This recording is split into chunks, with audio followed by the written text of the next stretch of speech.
Cette étude s'inscrit dans un contexte de mutation très importante pour les compétences dans l'industrie de manière générale et pour la métallurgie en particulier. Il s'agit notamment d'adapter les compétences aux transitions écologiques et énergétiques, aux transitions numériques. Donc on a effectivement des métiers qui évoluent, des besoins en compétences qui évoluent pour les entreprises. Et d'autre part, on a une transition démographique forte aussi pour ces métiers industriels, puisqu'on a beaucoup de départs en retraite et au contraire, un peu moins de jeunes qui rentrent sur le marché du travail. Donc pour anticiper ces phénomènes, il y a des travaux qui sont conduits, depuis longtemps par l'Observatoire paritaire des métiers de la métallurgie, donc des travaux qui ont vocation à éclairer effectivement les partenaires sociaux, les entreprises, mais tous les acteurs de l'emploi sur ces évolutions. Donc, en plus des travaux qui sont conduits dans le cadre de l'Observatoire, il y a aussi des travaux qui sont conduits dans le cadre d'EDEC. Ces EDEC sont faits sur le périmètre de comités stratégiques de filière. Donc, il y a 19 comités stratégiques de filière, donc sur différentes thématiques. La métallurgie, la branche métallurgie est partie prenante de 12 de ces 19 comités stratégiques de filière. Et sur ces 12, il y en a 7 qui ont donné lieu à des EDEC. Et les EDEC sont là aussi pour identifier les enjeux en termes d'évolution de compétences. Dans le cadre de cette étude, on a analysé notamment 6 EDEC, l'EDEC électronique et photonique, l'EDEC aéronautique, l'EDEC automobile, l'EDEC nucléaire, l'EDEC des industriels de la mer et l'EDEC des industries de santé. Alors, un EDEC, littéralement, c'est un engagement pour le développement de l'emploi et des compétences. Concrètement, c'est un accord qui va être passé entre l'État, d'une part, et une ou plusieurs branches professionnelles. Cet accord, il va avoir pour objectif d'anticiper justement les mutations et les impacts sur les besoins en emploi et en compétences. Et en général, sur ce type d'accord, on a 2 volets. Un volet qui va être une étude prospective, ce qu'on appelle une gestion prévisionnelle d'emploi et de compétences, et un deuxième volet qui va être sur des actions, la mise en place d'actions opérationnelles qui vont accompagner ou essayer d'anticiper au mieux ou mettre en place des choses pour anticiper ces mutations. Les objectifs de cette étude, il y en avait 2. Le premier, c'est d'analyser la pertinence de ces EDEC avec les objectifs que porte la branche métallurgie. C'était ça l'originalité d'ailleurs de ces travaux. Il y a d'autres travaux qui sont conduits d'évaluation d'EDEC. Là, l'idée, c'était de se dire en quoi ces travaux alimentent aussi, ou peuvent mieux alimenter en tout cas la politique de la branche métallurgie. Le deuxième objectif, c'était concrètement d'apporter des recommandations sur comment assurer une meilleure cohérence, pertinence entre les EDEC et les travaux faits dans l'Observatoire des métiers de la métallurgie.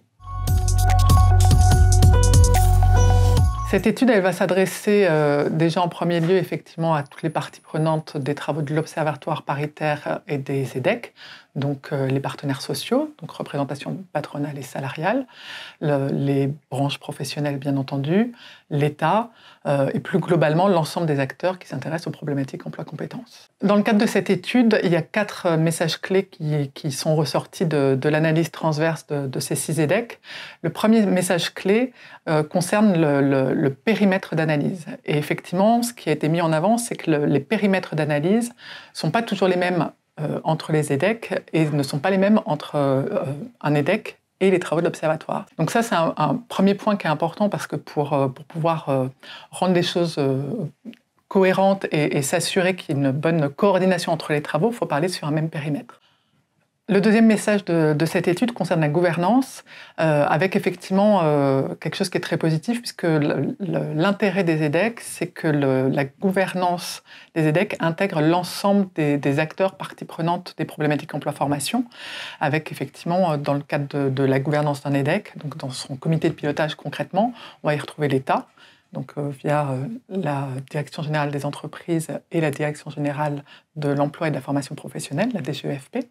On va retrouver les branches professionnelles, les organisations patronales et les représentations syndicales. On va retrouver les associations de filières qui sont également présentes et on va retrouver l'OPCO 2I, par exemple, ou les OPCO quand il y a plusieurs OPCO.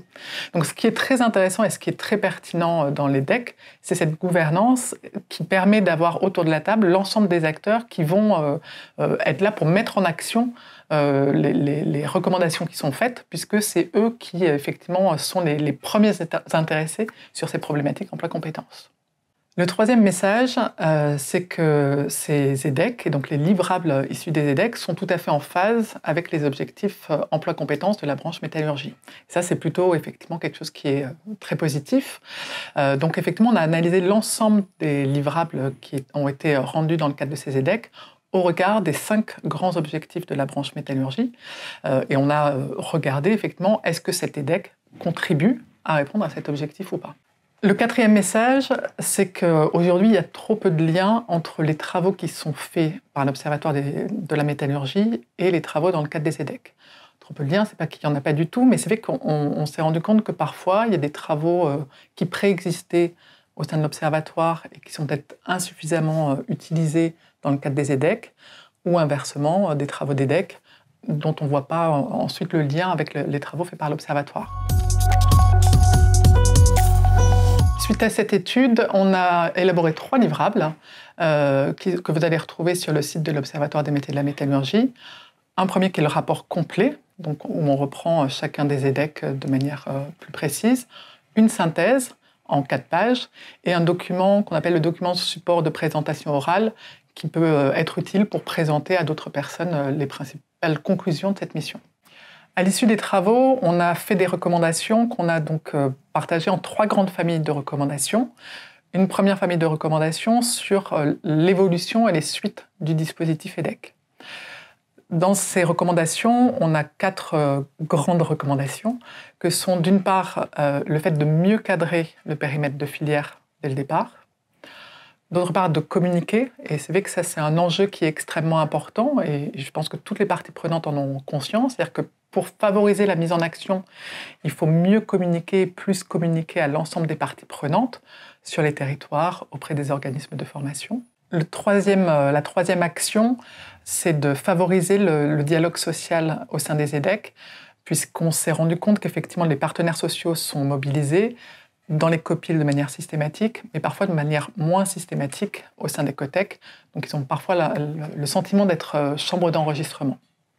Et enfin, la 4e action va concerner le déploiement de ces EDEC dans les territoires. Et ça, c'est un enjeu qui est extrêmement important, puisqu'effectivement, les EDEC sont aujourd'hui souvent des outils nationaux. Et effectivement, c'est très pertinent d'analyser une filière à l'échelle nationale.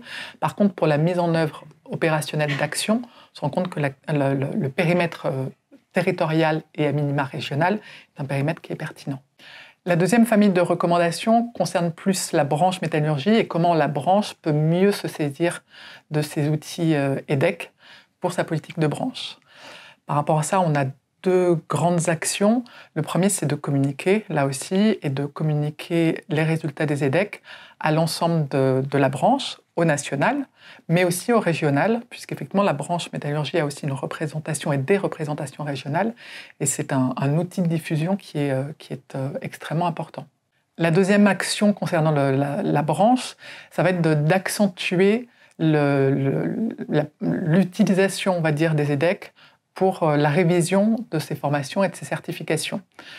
Puisqu'effectivement, c'est un des enjeux de la branche que de pouvoir réviser ces outils de certification, notamment les CQPM. Et on se dit que ça peut être intéressant de mobiliser les outils d'EDEC pour identifier les métiers qui évoluent, par exemple, et de se dire, dans cet EDEC, ce métier a été identifié comme en évolution. Est-ce que j'ai des outils de certification qui vont être amenés à évoluer de ce fait ? La 3e grande famille de recommandations va concerner les recommandations auprès de l'Observatoire des métiers de la métallurgie, là aussi pour mieux s'emparer de ces travaux d'EDEC. La première recommandation, c'est de travailler sur la cohérence des périmètres en termes de secteur d'activité, en termes de métier, entre le périmètre de la métallurgie et le périmètre des EDEC. Et ça, c'est un travail qui a déjà été entamé, qui est extrêmement important pour pouvoir mieux se saisir de ces travaux. La deuxième action, c'est de communiquer, y compris au sein de l'Observatoire, les travaux des EDEC. Et pour ça, effectivement, notamment, de pouvoir peut-être préciser, introduire, on va dire, les travaux d'EDEC en disant cet EDEC, voilà en quoi il recoupe nos métiers ou en quoi il recoupe notre branche, pour pouvoir bien clarifier cette question des périmètres. Et enfin, la dernière recommandation auprès de l'Observatoire, c'est de pouvoir travailler sur un processus, on va dire, de complémentarité entre les travaux d'EDEC et les travaux de l'Observatoire, en se disant qu'effectivement, peut-être que Un travail de l'Observatoire peut être un préalable pertinent à un EDEC, par exemple pour cibler des métiers particuliers, en se disant dans le cadre de l'Observatoire, on va identifier les métiers dans lesquels on va pouvoir travailler plus spécifiquement dans l'EDEC, par exemple. Et inversement, quand il y a eu des travaux d'EDEC, se poser la question au sein de l'Observatoire de est-ce qu'il y a des travaux complémentaires que je peux réaliser moi. Par exemple, sur l'aéronautique, suite à l'EDEC, il y a eu des travaux conduits par l'Observatoire à l'échelle régionale, notamment sur la région Occitanie. Donc une bonne coopération et coordination entre les travaux.